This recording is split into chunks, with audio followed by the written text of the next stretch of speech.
Through more than 2 decades at Kenner and Hasbro, Aaron built worlds, told stories, and designed toys for some of pop culture's biggest names, including Transformers, Batman, Star Wars, and more.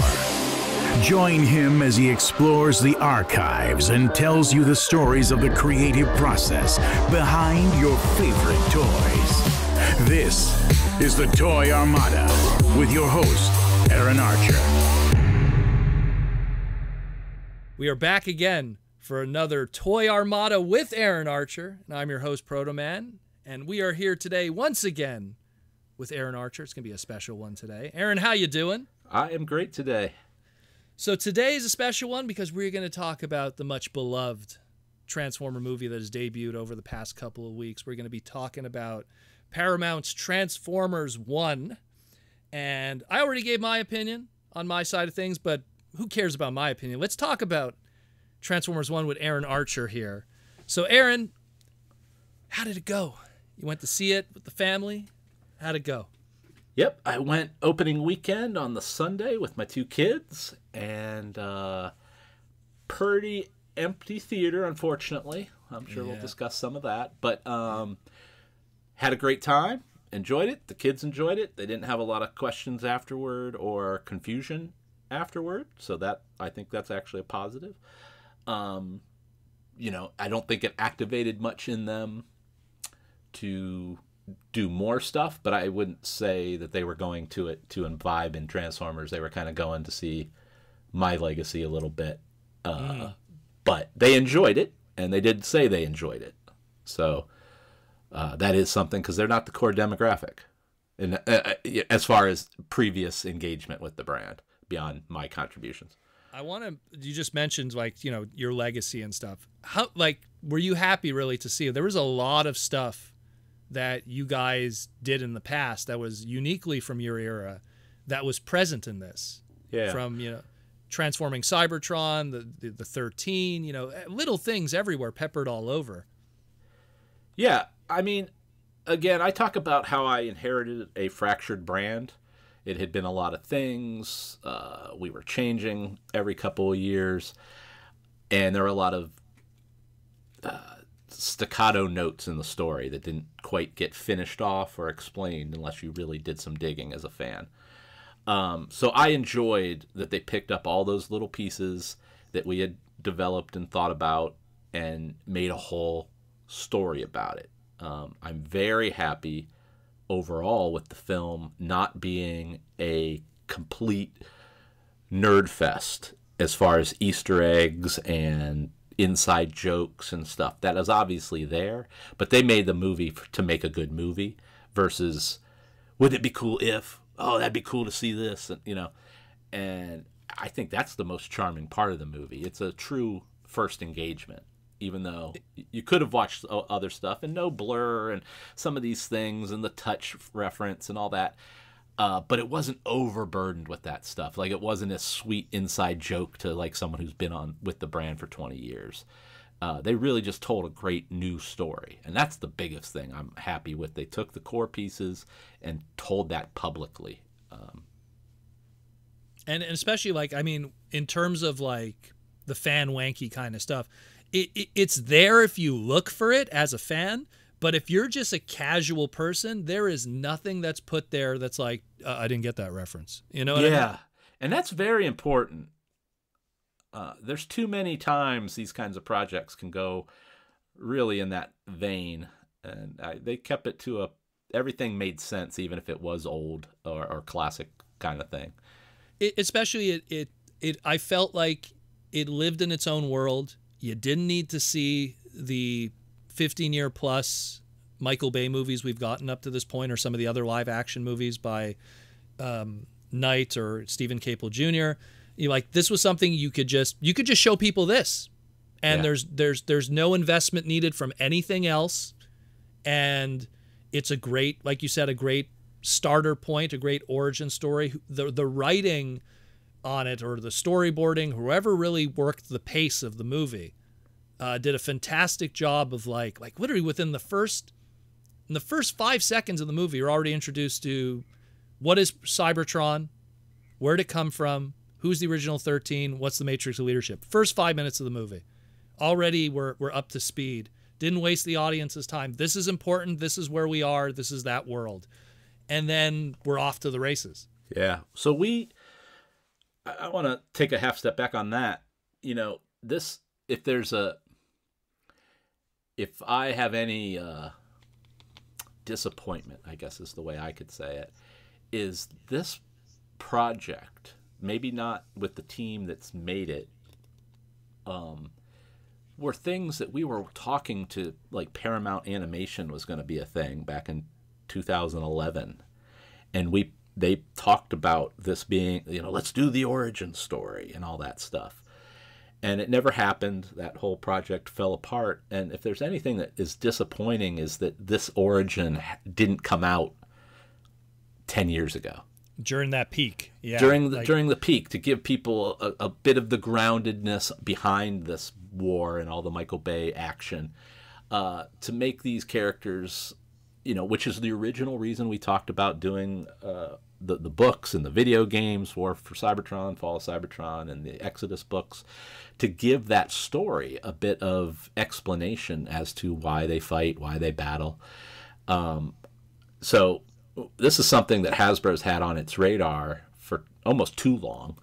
So I'm sure we'll get into that later, but that didn't help the overall effort, I think. Everybody wanted this a little sooner, I would guess.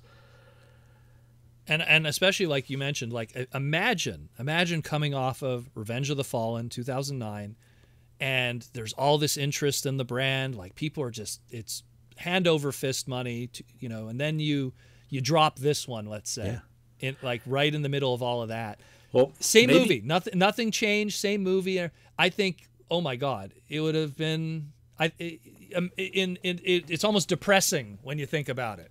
You know? Because I think had that come out when we originally had talked about it, same movie, let's go with that concept, that would have opened up the calendar for another year. So Michael would have had a little more development time, right? They could have started staggering these projects. Mm-hmm. They could have had an animated one, a retro, like Bumblebee movie, and then another Bay universe where we are modern, you know, and kind of flopped back and forth. And the brand would probably be at a better spot as far as its story goes, because, you know, if after a while it's just guys beating each other up. If you don't know why they're fighting, I always found that to be an issue going all the way back. And it's been always my ongoing complaint is that those movies were never selling the product, which has always been a frustration for me, where you're going to a movie, but the feature of the movie is not it's Hasbro. You're selling Transformer toys. You're not selling the actors. You know, you're selling the robots. You're selling the cars. You're selling the products. When Pixar does the movie Cars, there is not a single thing on that screen that isn't hanging on a peg later on at Walmart, Toys R Us, Target, whatever, Walgreens. But the biggest weakness that those live action movies had is so much of what's on that screen is not hanging on a peg after the movie. And this was something where everything on that screen, although not all of it is there yet, you know it. Everything on that screen is going to be on a peg at some point. You know, all of that stuff. One of the things, too, that I struggled with in that movie development era, the dream, right, for all of us, is to have a story that doesn't rely on humans to be told the 100%. Transformers tale, right? That these guys have their own stories, their own characterization, their own internal dynamics, that could be a bigger part. You and I have talked on these podcasts a lot. The humans are necessary and it's part of the whole thing, but they could have always had more robots. And here we are with Transformers 1 for the first time since G1 episode 1, really, where you have a whole robot-centric story set on Cybertron, the thing we've always wanted, proving that these characters can have dynamics like any human characters. And they definitely proved that. So that was a dream 25 years in the making that we have to acknowledge at least got made.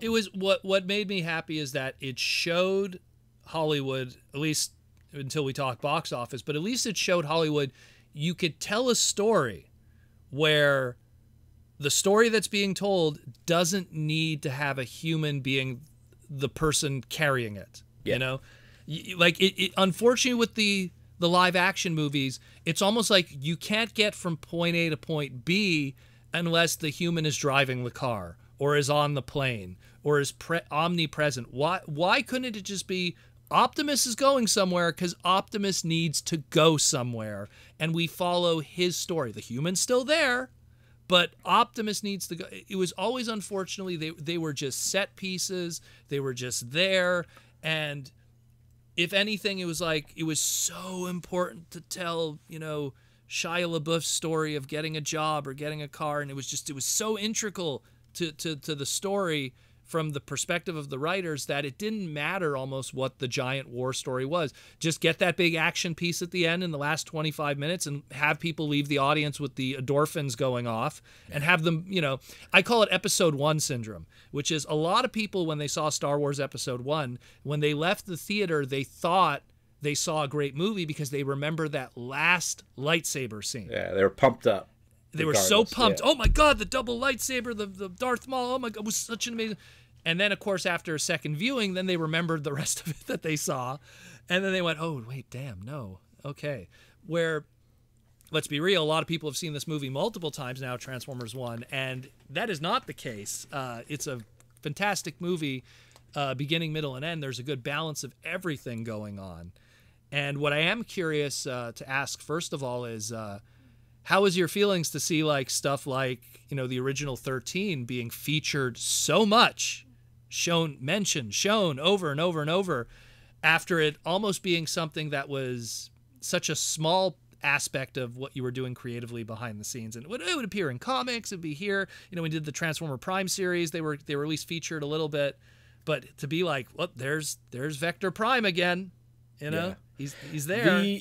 I think it's cool. I mean, Transformers, I'm going to get a little bit storytelly here, but, you know, they don't have a natural evolution type of storyline. So having the 13 set the table as far as how this stuff, the wars and attitudes started, is helpful. And so they made it a bigger deal. I love how they streamlined the Optimus Megatron story with them being a little closer.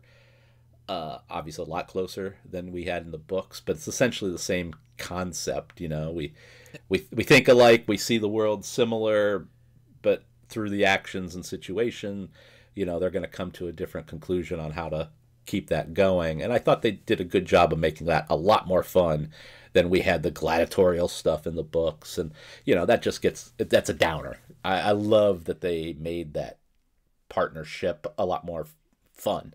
And now we're sad that it's gone, right? We're like, oh man, they really did get along, and this, you know, has happened, and now I understand why they don't like each other, or why Megatron doesn't like Optimus. Because I think Optimus has always kind of not been the enemy of Megatron as much as Megatron's been the enemy of Optimus. So I think they did a great job with all that stuff, streamlining those stories, using the 13 appropriately. Leaving some mystery about some of the aspects of what aspect of the Quintessons really achieve or not. We don't know yet. They could be lying, all that stuff, right? Exactly. So I thought all of that stuff was wonderful. I mean, I have some creative thoughts that I just feel like they could have pushed some stuff, but with what they did, they made it fun. You know, it wasn't too goofy, even though that first trailer obviously scared some people into thinking it was just going to be a kid kind of thing, which is unfortunate. But which is a big problem. I think, you know, it like there's nobody crapping on this movie. Everybody's like, oh, this is a good movie. You know, it might not be, you know, the first Matrix. It's not going to change the industry, but really charming animated film in an action area category that doesn't exist in the market, you know? So they did a great job. It's something that I felt, especially when you watch it from start to finish, it was good emotionally. It has just enough violence that has a teen audience would appreciate. You know, there's quite a bit of violence there, but because it's robots, you're able to, you know, something that happens to a Sentinel Prime, if it was a live action character, would get you a hard R, you know? Yeah. So it's something where they were able to really push the envelope of action and violence and storytelling and lore and like, here's this beginning and this and that, but do it in a way that you don't lose an audience that doesn't know what any of this is. The one thing I love that I kept hearing from people who weren't Transformer fans that got roped into seeing this movie from their Transformer fans. Oh, I didn't know that D16 becomes Megatron. I love that. I love that. There's something that us as hardcore people that have lived in that world, that it's like, we just know that, you know? Where for them it was a twist and the emotional roller coaster, and like you said, by having them tied together so closely, what was also good about it is it made the pace of the movie have the road trip be together. Yeah. You know, where if you have his gladiatorial origins on one side and Optimus and his archivist or whatever origin you want to go with on the other side, dock worker, you know, all the different versions, you have two separate stories you're trying to tell. Yeah. Before they connect. Where this one, by having that road trip be together and having B there too and Alita, it made it more streamlined. They always found ways to take other aspects that are going to be a factor in their lives later and have it be part of that journey for us. Yeah. Where we introduce these characters, they're there, we get to know them, we get to know them on a shallow level, but still to get to know them, and they're going to be more important later. We don't know what. One of the issues always with Optimus Prime, like a Superman, you know, and Captain America, I know where you're going. They're with this, squeaky clean characters. Yeah. They're almost pantheon type characters of goodness, and they almost can't have too much edge, right? It's one of the things we don't really like about the movie. You know, Optimus got a little violent, you know, a little too Wolverine-y. And that doesn't fit who we think of that character. What was really cool was that this was a movie, because of the time, where we got to see Optimus Prime be very loose, right? Breaking the rules and being clever and throwing his friend into a situation that his friend didn't know was going to happen to him with that race. Megatron was the one who's the squeaky clean. Yeah, he was the one that's like, "Why are you breaking protocol?" You know, it's like. Let me tell you, that is one of the probably the key things that they did that at least helped that effort. You know, I don't know where that goes necessarily, but the idea that Optimus was can be fun and not just a stoic leader pointing, that's huge for the brand, you know, and I hope they can take some of that personality and bring it out in future projects, because that is unfortunately one of the things that Optimus suffers from. You know, he's like, one shall stand, and, you know, till all are one. He's full of these platitudes and stuff. I just want to say that always make him an exciting character. You know, I just want to say that's probably the first time I've ever heard you try to do a Peter Cullen. I'm glad we got it. I was trying to be subtle. That's Peter. the first time in all the years I've known you that I've heard that. Anyways, continue. Sorry.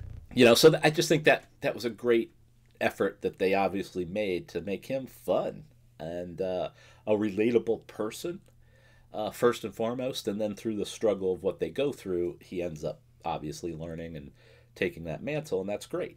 That's exactly what getting the Matrix should kind of wise you up, right? But as far as this film went, I thought that was awesome. Thought it was great. Just part of Optimus we never get to see. And let's be honest, he wasn't Optimus. He was Orion Pax. So just a great evolution for that character. And it was, what I loved about it is it stayed true all the way to the end. You know, even when Megatron's D16's going over the edge and he wants to kill Sentinel, and Optimus was willing to take the shot, you know? Like, it just cementing this character. His evolution went from irresponsible, thinking, you know, he's something bigger than what he thinks he is, and then slowly understanding responsibility and taking a bullet for someone else, even someone that he could see as an enemy, you know, like there was an evolution. And same thing, just like how Orion had his evolution of his character, it's the downfall of D16 into Megatron and his mental breakdown, which was, I'm so glad, you know, that they went with a CG movie of this caliber to like convey that. Like I always say, if you could, one of the biggest strengths of Beast Wars, a 25-year-old CG cartoon, was you could watch that show on mute, and the CG was so good back then that the characters' facial expressions were so well done that you could see, especially like Dinobots and Optimus Primals, they were so well done that you could see what they were thinking and feeling. And the D16 character, you were able to really see his inner conflict and little things like, you know, when he said that he wanted to kill Sentinel Prime, and you could see Alpha Trion's robotic eyebrow just raise a little bit, you know, and he didn't say anything, Lawrence Fishburne. Did you just see that eyebrow just raise? And I love that all of that was being conveyed there very well. And it's something I feel, even with those, as much as those were state of the art at the time, those ILM, you know, Michael Bay models just could not convey.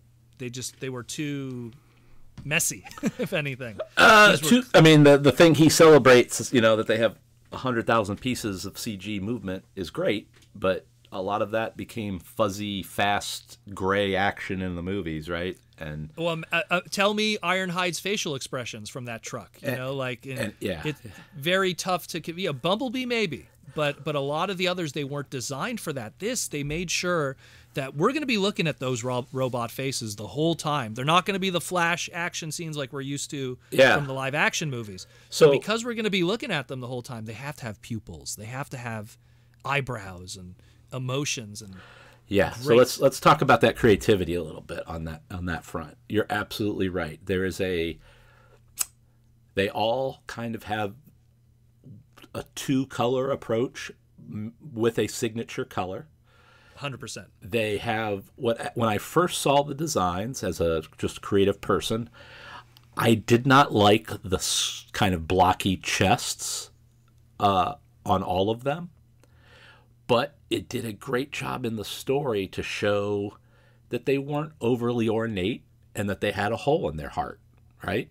And it did a good job showing that, and I got the appreciation that, they are younger or not as experienced, all those things, and therefore that style works. I could tell them all apart, no matter what scene we were in, a cave, a surface, a building.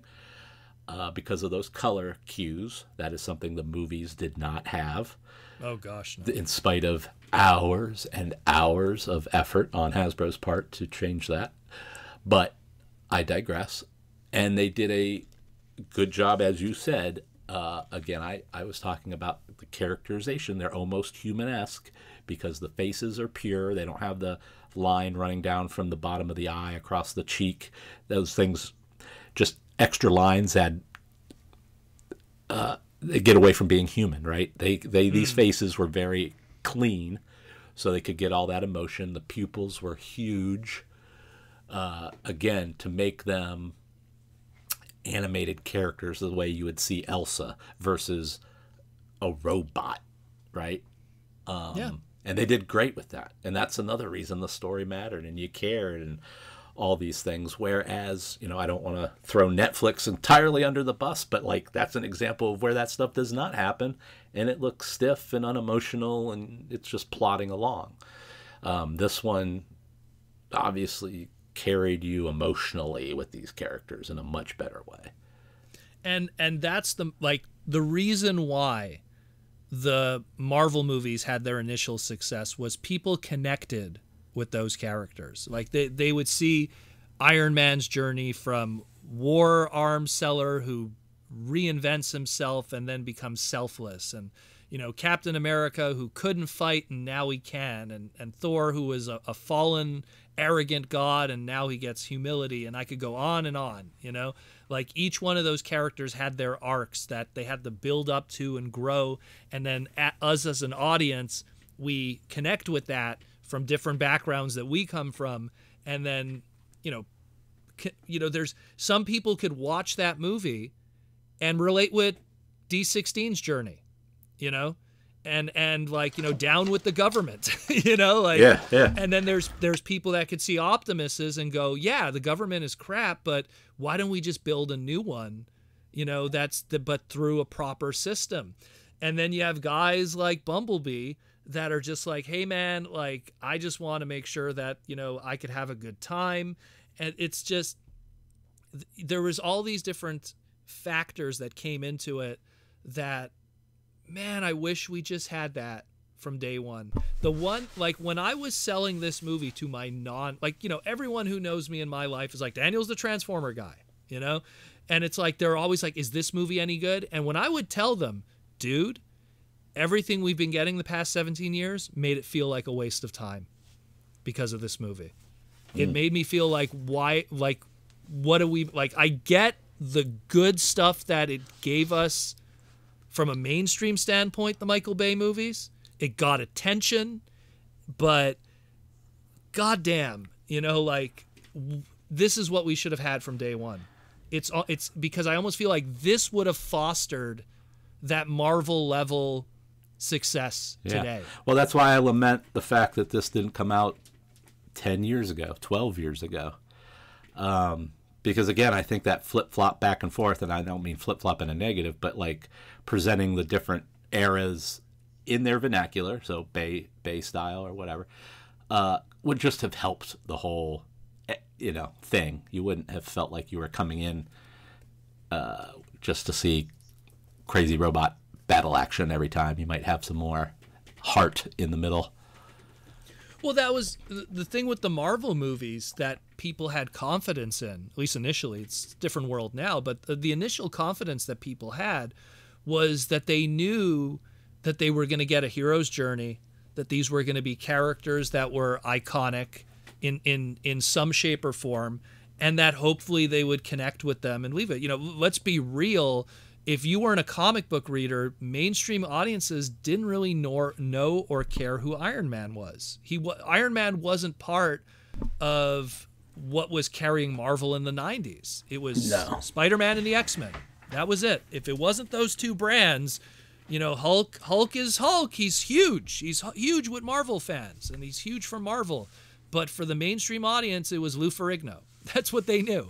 You know what I mean? And Iron Man was nobody. Thor was nobody. But yet Marvel was able to take those nobodies for the mainstream and then make them somebodies. Gosh, Guardians of the Galaxy. Who knew Rocket Raccoon before that? Or any of those characters. Drax, gosh. Yeah. And if you weren't a guy who cared about Cosmic Marvel or Fantastic Four and stuff, they were able to take those characters and make people care. Now, then you take a brand like Transformers that from the mainstream was historically a toy line. It was a toy, if people said, if you went to the average kid that grew up in the 80s and you asked them, what do you remember about Transformers? They'll be like, I remember having a couple toys. I remember seeing a couple episodes of the show. But then they also bunch that in with their memories of G.I. Joe, a little bit of Ninja Turtles at the end of the 80s, and throw in Rando, Thundercats, or Visionaries, whatever other random 80s toy line, throwing some Army Ants and Muscles just for a birthday, Micro Machines. But the point is that, that's all they remember. They don't remember so much the characters, but they remember the memories, the colors, the memories, the silhouettes, the shapes. So you wanted to, just like how people knew what Iron Man was if you asked them to picture it in their head, but they couldn't tell you who Iron Man was. They probably didn't even know what a Tony Stark was. They just knew, Iron Man's the red and yellow robot looking guy, right, from Marvel. And then you turned, Robert Downey Jr. turned that into a character that people loved. It saved the man's career, people fell in love with Iron Man, where 2 years prior to 2008, when that movie came out, no one cared. And it shows that that's how powerful that is when you tell a really good story with a brand that has history that you could pull from forever as a business. And what they did for the first time properly, instead of just giving a roller coaster ride, which are fun, Roller coaster rides are fun, but when they're over, they're over, and we're not going to talk about the lore of a roller coaster ride. The first movie was pretty good, and then we start getting lost a little bit with the other movies of the live-action Transformer movies. This was something where they did what Marvel was doing. They were giving the hero journey of the main character, making us fall in love with those. I'm seeing from talking to fans how much they love Megatron now because they got to experience his journey. Well, exactly. Instead of just being bad guy. Well, this is the thing that bugged me back in the day that started the aligned continuity and all this stuff. And like, you can't just go into these things going, and this is the bad guy, and so we fight him. It's like, why? What's the conflict? What's his motivation? You know, what's the motivation? And even if that doesn't come across in every case, in every format, the people creating it have to know. And Megatron and Optimus, like I said, Optimus can kind of be stuffy. Megatron could just be the angry bad guy, right? And now I know why he's angry. I maybe even appreciate that motivation now. Maybe I've absorbed that attitude, even going, oh man, they did get shafted, you know. And I think it's great, and that's why I say if this happened 12 years ago, that knowledge, you would be able to infuse it onto the Bay stuff, and you'd have a better appreciation for the slobbering, angry Megatron. And you build from it, especially. Yeah. And now, because then, you know, the negative is obviously was it too good, too late? I feel that the reason why we ended up with the numbers that we did in the theaters, which is such a screaming shame, is it's a combination of, number one, like everyone blames the marketing. That's fine. But it's the same thing that the G.I. Joe movies suffered from. Because the G.I. Joe movies, they had pretty decent trailers. There was nothing wrong with them that was like offensive. You know, if you have a movie trailer with The Rock in it, some big name actors, it's gonna do its job conveying what the movie is gonna be. You know, but the problem was the brand. The brand had suffered a fatigue with the mainstream audience that, and let's be real, it was only barely a year ago that we were talking about Rise of the Beasts. You know, that was last year. People forget that. Last year we had Rise of the Beasts. Yeah. And the movie broke even. It broke even. It didn't make the money they were hoping. The toys didn't do well. And audiences who were like, okay, I remember Beast Wars as a kid. I liked that. Let's check this out. And they went, you told me there was going to be beasts. Where was, you know, and you could only lie to people so many times before they go, look, I'm not giving you my money. Yeah. I'll wait. And in a world today of streaming services and no more rental market, they're just going to wait. It'll be on TV one day on CBS and, you know, on a Sunday night, and they'll watch a cut up filled with commercials version. And then they'll be like, oh, good thing I didn't pay $11 plus popcorn, parking, you know, everything. You can't do that to them. You have to make it be the FOMO movie. Yeah. A lot of people... That's why it's just too late, you know, in a way. A lot of people talk about Marvel movies. I feel like we keep going back to it, but or maybe me just, but a lot of people talk about Marvel movies that made a lot of money that weren't very good movies. But part of the reason why that happened was because people felt like they'd be missing out. Oh, if I don't see this one, then maybe I might not understand the rest, you know? Like, there was no FOMO with this. There wasn't like, well, if I don't watch Transformers 1, maybe I'm not going to understand any of this stuff, you know? But that was the thing is that they didn't do that. And we ended up in a situation where you put out a movie, you put out a trailer that was not the best sell of what this movie was really trying to do. They should have really leaned hard on the fracture of a friendship. They should have really leaned hard, like make the trailer dark, show that there's, because that's what the movie was. It's imagine having a trailer for a horror movie, but instead you only show the comedy scenes. Have you horror movie? Yeah, have you seen any of those edits where, like, I saw one the other day. Someone took the movie Alien, okay, the trailer for Alien, and made it a comedy. presented it as a comedy trailer, and and you can do it. You can actually do it, and it's crazy. Especially Aliens, of course. Yeah. You know? But I digress. So I want to talk about some things that I thought could have been enhanced. I definitely don't want to say they did anything wrong, but some areas that I think would have created a little bit more separation within the film. So this is more design kind of nerdy stuff, but when they went to the surface, I didn't feel the surface of Cybertron was visually spectacular enough. I, as a fan, didn't go, wow, this is what they're being held against, or they can't see, Sentinels hiding from them.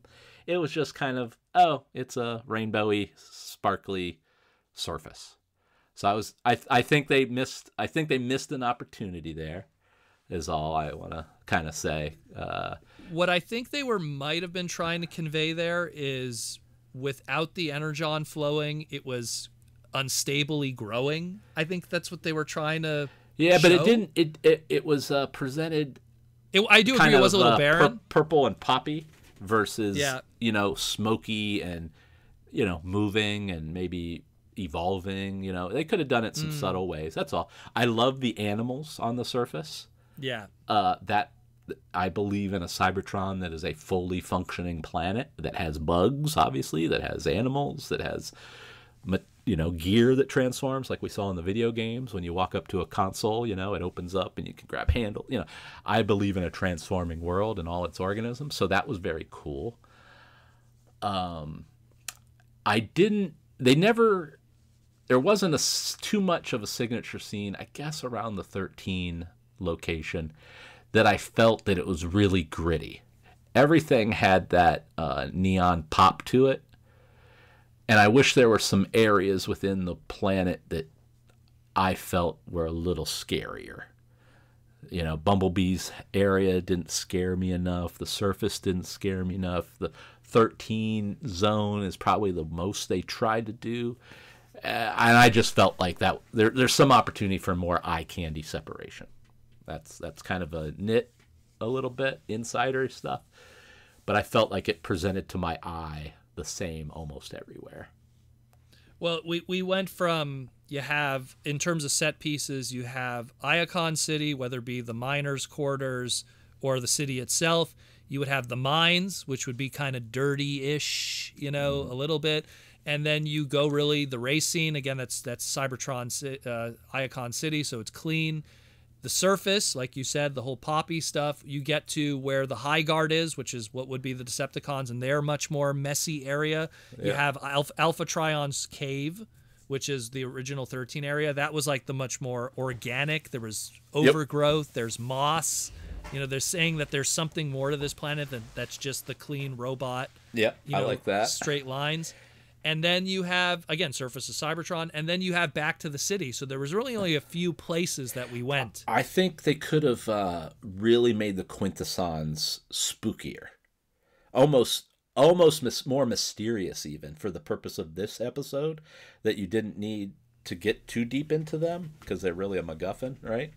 Oh, yeah, 100%. So they could have been really funky and, like, silhouetted in smoke and those tentacles and weird things just popping out, and been so organically alien that you're like, oh my god, that's not even close to a robot, And I just didn't think they took advantage of that opportunity. Again, not really a problem, but when we're talking more variety, and maybe getting into like what the film styles are, there were some spots they could have gone gnarlier.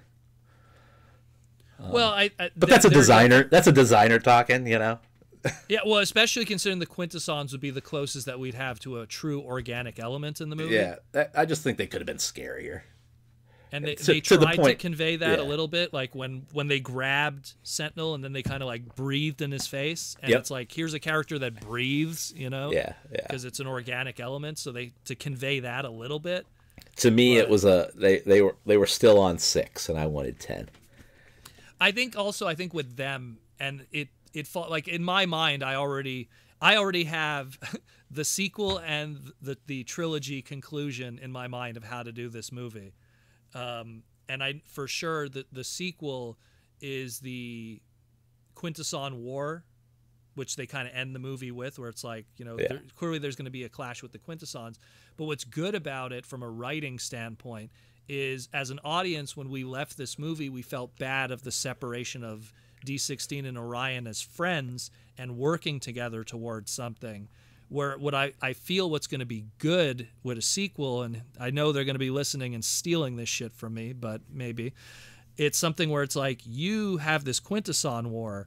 This is where you could have Optimus and Megatron team up again. Absolutely. Yeah. And fight. And show a little bit of that old friendship. Continue. Yeah. And especially if they're wearing jetpacks or something. Like Echo the Race. Oh. Well, yeah. And again, they're going to break up at the end of it. Yeah. But the point is that there's going to be a moment where it's like, see, we could work together and build something. Like, see what we did here against the Quintessons. After this is the end of movie 2. See, we beat them. We could do something together. And it's like, no, we're too you could have that whole story easily written there. And then the third movie, I'll keep that to myself for now. We'll get to that moment when that time comes. But like then we go into inside baseball of the business side of it for the third movie, because you always got to give something different and new, especially Sentinel, for the toy aisle. I'll also top line. We didn't talk too much. Sentinel was a great kind of classic Sentinel, hero / villain. I think they did a great job with good him mixture too. of what Derek did. Yeah. Good mixture of what existed before, a little bit through the comic book stuff, like a nice, a little bit of everything was there, which again, as a hardcore fan, you could appreciate. But also, I think it was John Hamm who did his voice. Yeah, did great. Fantastic job. They got like, I know we didn't touch on it too much, but they got a really good cast of guys that were really gung ho for this movie. Like, really did good performances. I am one of the things. I'm a visual person. I'm an artist. So I'm always looking at designs. I've learned over those long years at BotCon, it's the voice actors that put the personality into these flat cell drawings, and that's where that emotion comes from. They picked. I usually do not give a crap about Scarlett Johansson and Key and Peele, whatever. I thought Alita was awesome. At no point did I feel like Optimus was being played by Thor. You know what I mean? Oh my God! Everybody has gone on and on about Megatron. I'll add to that. That Megatron was perfect, and they did a great job. And I almost didn't care that they had these great voices, because they did a great job doing the voices. They weren't just there for their name. And I usually don't care about like Scarlett Johansson. Like, that's not someone that I gravitate to go see the movies. But like, her Alita was awesome. And to me, what was great too was, I love it when you watch a movie and you're not watching it for The Rock. Yes, exactly. like it's, you want to get lost in the world. And it's the reason why we loved those cartoon characters, because when we fell in love with Peter Cullen all those years ago, we didn't fall in love with it because, it's Peter Cullen playing Optimus Prime. It was Optimus Prime, and it just happened to be a guy who was named Peter Cullen. It was, it was Optimus Prime, well, it just happened to be a guy named Gary Chalk, Yep. And it was something where we were watching this and we were loving it so much that it never occurred to us while we're watching it, wait a minute, that's Thor, Yeah. That's the guy who does the skits on Key and Peele. That's Black Widow. I know there's a lot of, I don't know how much consternation there really was around recasting Optimus's voice, or Orion Pax's voice rather. But in the final analysis for me, I had no problem. I was number one, if you need from the business side of it, if you need to bring in these names to get the attentions of mainstream, go right ahead.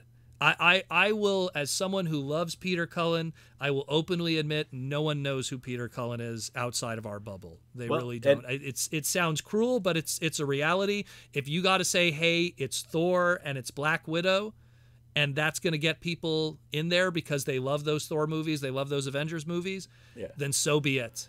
I accept that. And Peter can't sound young anymore.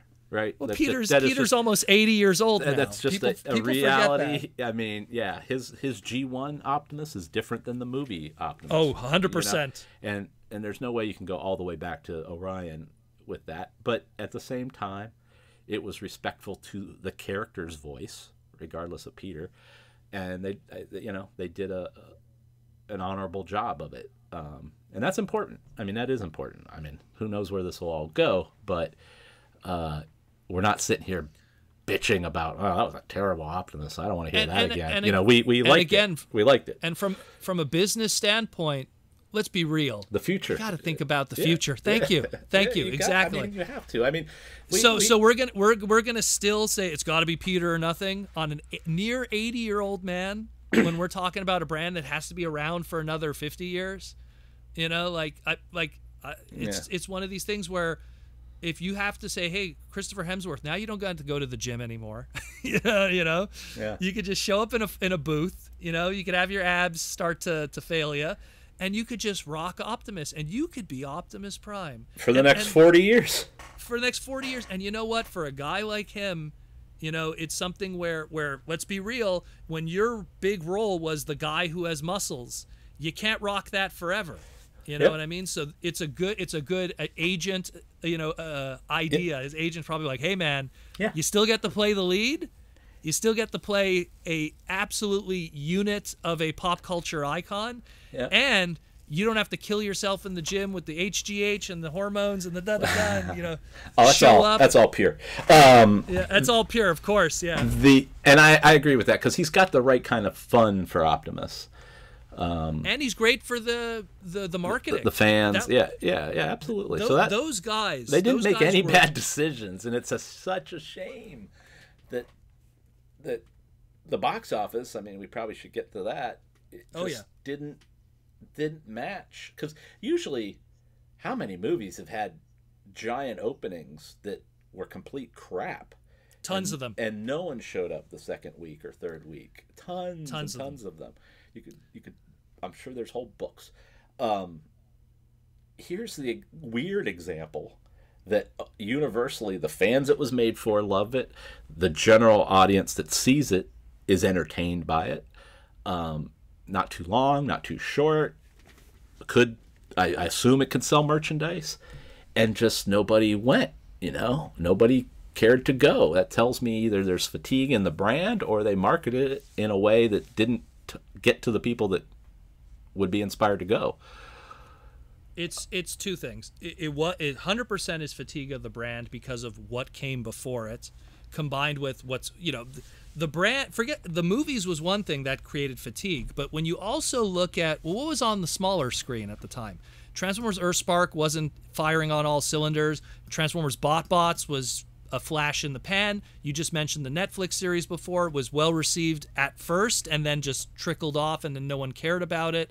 So even on the small screen, people weren't, again, mainstream, not talking hardcore fans, they weren't buying it. So when you have a brand that people are not excited, Marvel, look, or even with Star Wars, they have their small screen stuff that keeps people busy before the big screen stuff again. Well, before we put our next Star Wars movie out, here's boom, boom, boom, boom on Disney Plus, just to keep you following us. And if it's good or bad, that's a whole other discussion. I agree with that, with some of it being pretty bad. But the point is that at least people had a way to still engage with it, and if there's positives or negatives. Unfortunately, with Transformers, especially starting with 2019, there just was a weird period of what's happening on the small screen, what's happening on the big screen, how is this being received? And they're trying to find their place, they're trying to find their audience. When they did this movie, now we go to the other side that you mentioned, the marketing, they marketed incorrectly, which is you already had people who have given up on us from the last movie. How do you reel them back? A really good trailer. It's like, you know what? I wasn't feeling the last movie. I didn't like it, but I saw that new trailer and maybe I'll give it a try, But if you show them the first trailer and it's not good, you could do a second, third, fourth, fifth Super Bowl ad, blah blah blah. No one's going to care because they have the muscle memory of that first trailer, and you're done. You've lost them. They're not going to come back. They're going to move on to people's time is valuable. They're going to stare at TikTok. They're going to look at a screen. They're just going to be elsewhere, but they're not going to be there. And Transformers as a brand has so much to offer, but if people don't show up, it doesn't matter how good it is. And there was a great interview that Matt Damon did on the Hot Ones wing eating challenge, where he had this one line that made me, and I worked at a video store. It was one of the very first jobs I ever had. And he said the one problem with the movie industry today is you could have a really great, amazing movie that no one went to see in theaters, and you didn't have to worry about that, because then the word of mouth will be so good that when it's on the small screen in the rental market, people will show up, and you have a second soft launch through the VHS market that you almost make just as much money from that market as you did when it was in theaters. Like, we used to bake it into our Batman programming. Like, we talked about we that. had 3 years of a movie because it took a year before that VHS or DVD came out. Yeah, that's different now for every industry, for sure. So and going to another very well received by the fans Transformer movie that didn't do well initially, the original. The original Transformers movie in 1986 bombed at the box office, but killed it over the following 15 years in the VHS market, because it ended up becoming this cult classic that everyone had to get, and it was being rented like crazy. It was being bootlegged like crazy in the VHS market, and then it kept getting that movie has been like reissued like 17 times in different Blu-rays and steelbooks and box sets. 10th anniversary, 15th anniversary, 20th anniversary. So that movie that bombed in the box office probably made 8 times, 9 times, 100 times more than it made in the box office just from that home video market. Unfortunately, the home video market today, in a world where we're getting so far away from physical media, it's depressing that it probably will not be able to experience what Matt Damon said, where it'll get that second soft launch where a whole new audience could discover it and make it money. It'll get a long tail because people will find it, but it won't activate buying, to your point. Exactly. Well, because people... It'll be too late, right? People will find it through streaming. And the sad thing with streaming is you pay for your subscription, but that inadvertently doesn't correlate to the money of the movie.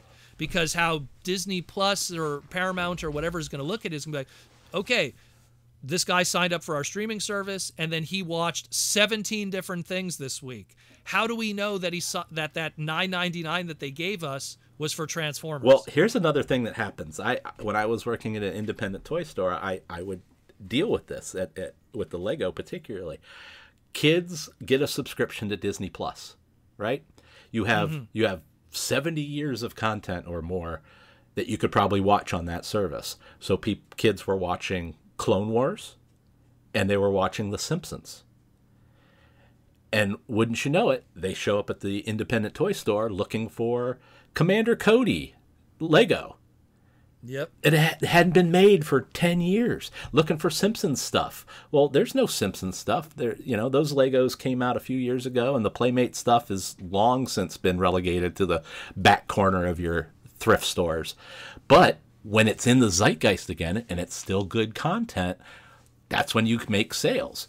So it's interesting now that streaming can have the opposite effect. While you're promoting a brand new something and hoping that will sell stuff, kids are watching constantly old stuff that they're still looking for stuff to buy. And, I don't know how many grandmas I unfortunately at that time had to say, we don't got a Bart Simpson Commander figure. Rex or whatever his name is. I'm sorry, he's a popular character in the show. He's in every episode, but they only made one toy of him, and here he is for $130. And grandma's like, what? And it creates a disconnect in this whole interconnected social media / promotion, transmedia, property management stuff when you can't hit when that iron's hot, I guess is the long way of saying all this. Or whatever they see and they're into, that's what's hot. You can't just make it up to be hot, right? And they kind of blew the opportunity over the long years. They made a lot of money, but they didn't sink back into the whole characterization until now, and I wonder if it's just too little too late. I worry about that so many times. The big concern that I have always is we got something this great and it still wasn't enough. You know what I mean? Yeah, I mean, it's going to make people gun shy. Is Lorenzo going to go out of his way to keep pushing an animated series, a show, or a movie next time? I don't know. Well, the one good news I could tell people who are listening that are probably like, oh, well, Rise of the Beast didn't do well either. You know, so it's something where they're definitely not we're going to go back to live action movies. Well, again, just a year ago, that didn't work out either. It broke even also. So it's something where what's really going to happen is they're going to just look at the brand as a whole and go, what do we do? Because, and the reality for Hasbro is Magic the Gathering is #1 for them, but Transformers is their #2. It is. And they're going to keep that #2 alive. If it was like #7, you know, like a G.I. Joe or and I'm saying brands that they own. I'm not saying like Marvels and Star Wars because they're licensing those. It's something where they're gonna have to constantly figure out something. And I've said it before, I've quoted it many times. Sometimes the most creative stuff comes out of the toughest times because they could take risks. It absolutely does. It's one of your best insights, and I have lived it and talked about it in a different way. But you are absolutely right. When the shit hits the fan, and it's an embarrassment to be a part of these things, no one's watching. And you can do amazing stuff if you're a talented team. And then those amazing things happen. It resonates with a new audience. And then all of a sudden, oh my God, you're this incredible, you know, game-changing thing that came out of nowhere. And I feel that maybe it has to fall. And look, we got some great stuff out of it. Because look, we celebrated the 86 movie, but that was also at the dark times. 86 going into 87, Ninja Turtles was on the horizon. You know, so we got something amazing, and then the dark times came. Maybe we're at our 86 movie now. We got our amazing movie that we always wanted. Now the dark times are going to come. And then when it's going to get a little quiet, then they're going to be able to do something so different that it's going to be era-changing for that brand. In that Beast Wars was so unique to what it was compared to what came after with the Armada era and the Unicron trilogy, and what came before with Generation 1. You know? So it was uniquely... Go what you say. I think at different times, I've said this, when it got to be like 2011, 13 and stuff, I started putting on my documents, when are we switching over to Beasts again, or something not vehicle-based? Because even then, we had been with vehicles for a decade, right? And so that was becoming a problem. How many Corvettes can I sell? How many red trucks can I sell? Maybe it's time to change this form factor so that we have new stuff to sell. And they've gone another 10 years. What especially what I felt was such a big missed opportunity, because like you could go in a Hasbro office with the suits and go, when are we going back to Beasts again? But what I felt was a really big missed opportunity was, instead of just like, hey, cars are beasts, if they would have early on leaned into BotBots and not just have it be a flat Flash-based kids TV series and not wait 4 years after the toys come out to put out media, which was, I'm sorry, still to this day, absolutely brain dead.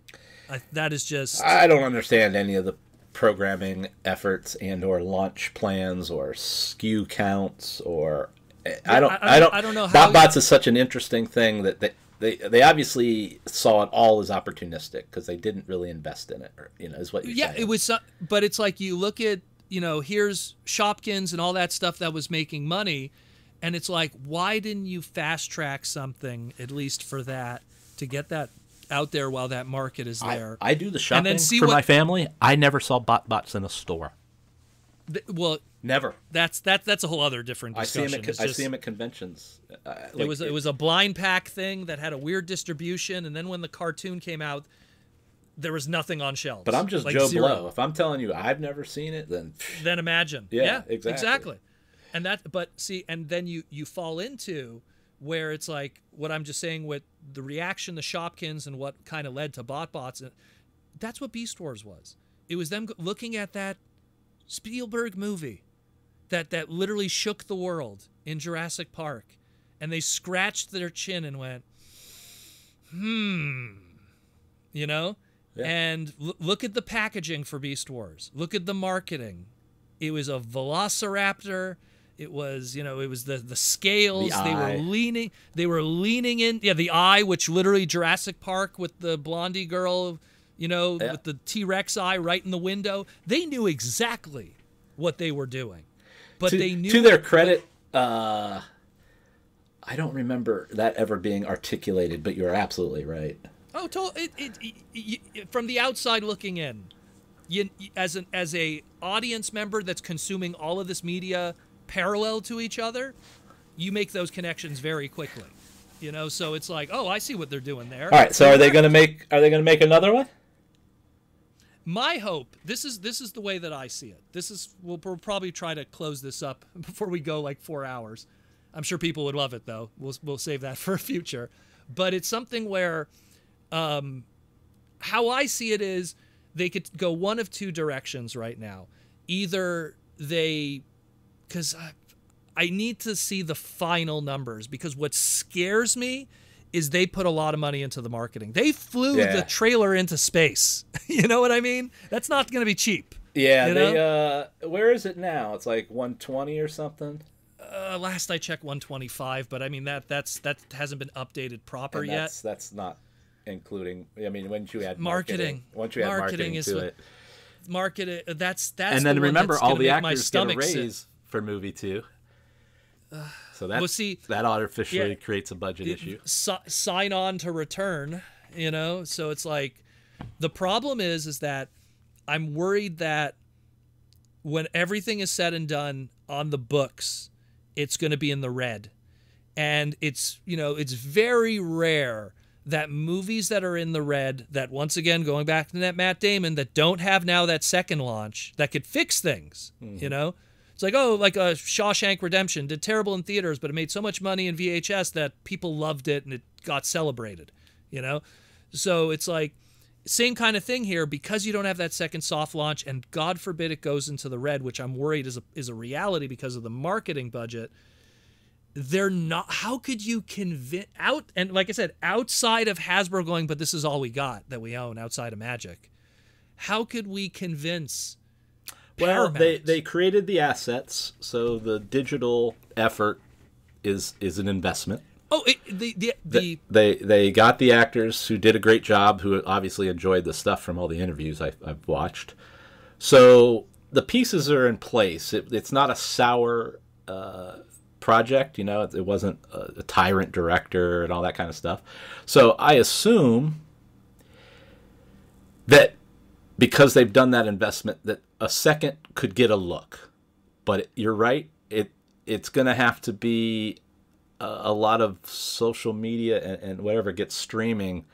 Hopefully it starts to build numbers that, yeah, well, that's up to them. But we're not going to ever know. But that's what it's going to have to take, because they got everything is positive other than the box office, and it's a property they're committed to, Paramount. So my guess is there will be at least a second. Whether there's a trilogy, they may just do a really good duel and see where that goes.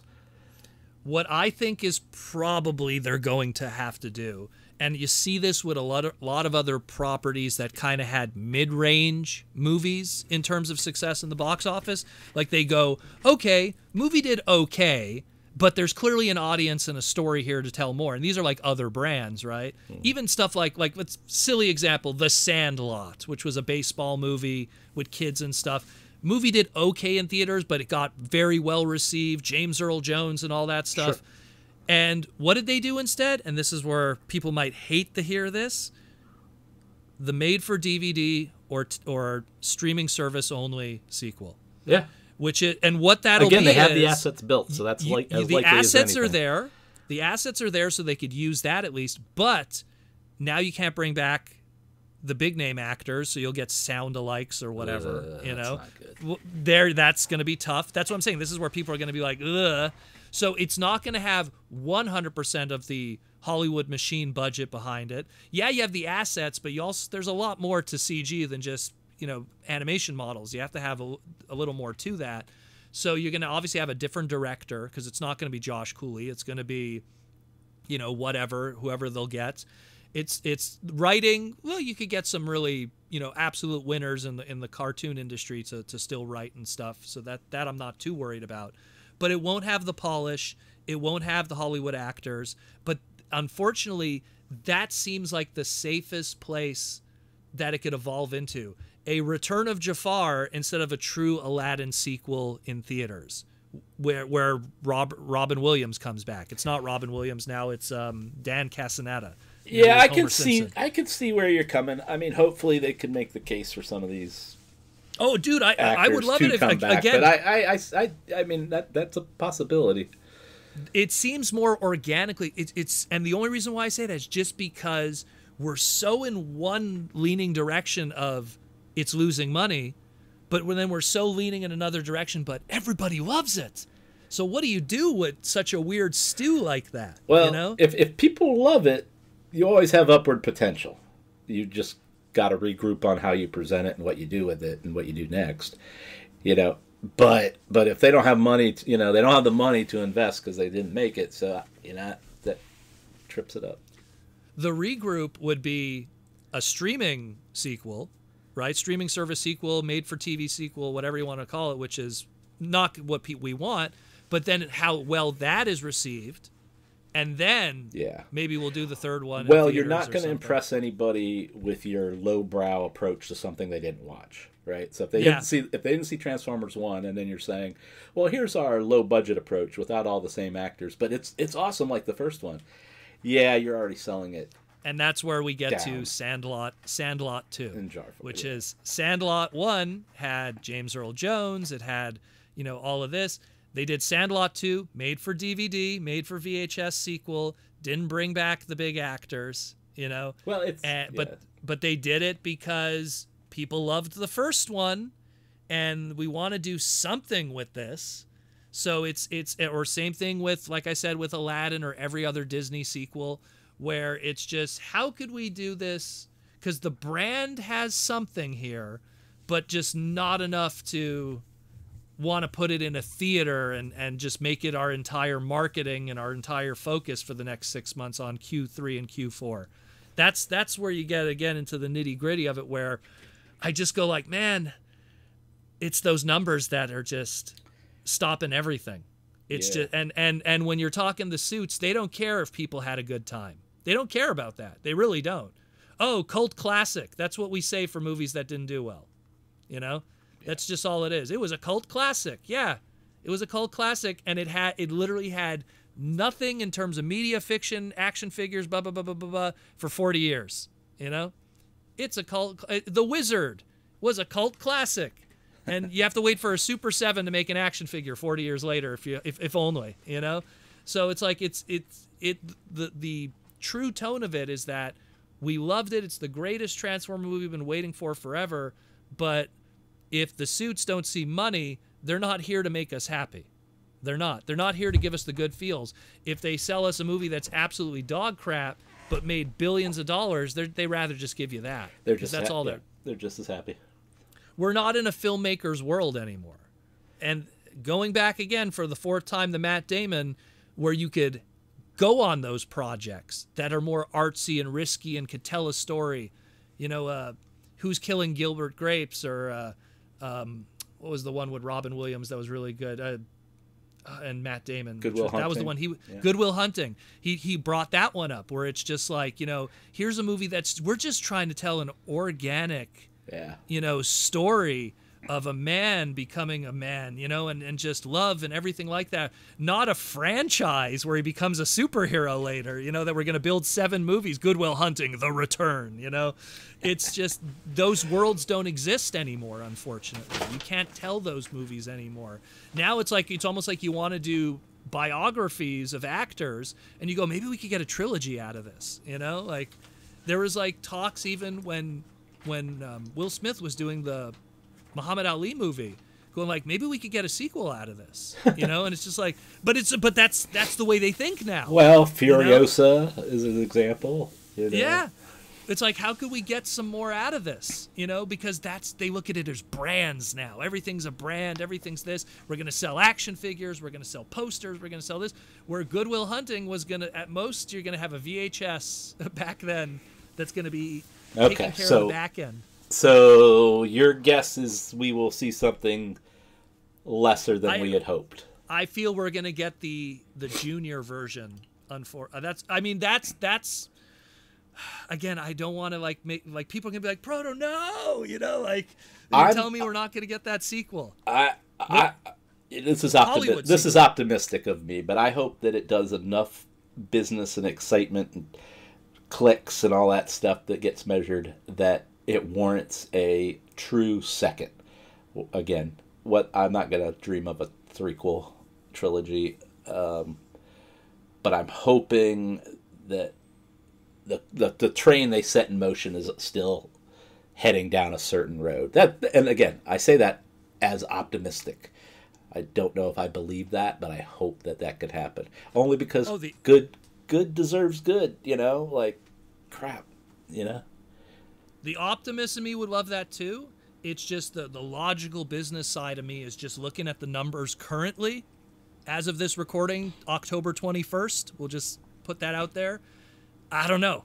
And that's what worries me. Well, the other side of that is they're committed to this brand, and whether they're going to turn it upside down and reinvent everything or kind of go down the roads they've started, I'm just wondering if it'll be easier to go down the roads they've started. But I don't know. I mean, money drives it all. So exactly. We'll talk about. But it's a great, you know. At the end of the day, man, it's a great movie. If you haven't seen it yet, do yourself a favor wherever you end up seeing it. By the time you hear this, it's a good hour and a half of entertainment. Week. Yeah, I mean, it's a real shame, and we will be talking about this one for a long time because we talked about all the things wrong with the '86 movie. Oh, they killed Optimus and this and that. Like this one, they did great, and it's just it is a bummer to see. Mm-hmm. Totally. So let us know what you think about all of this. I know this is a super, like you just said, this is something we're going to be talking about for a while. I feel like we could do a part 2, 3, 4. It's going to come up. We'll be talking about it's.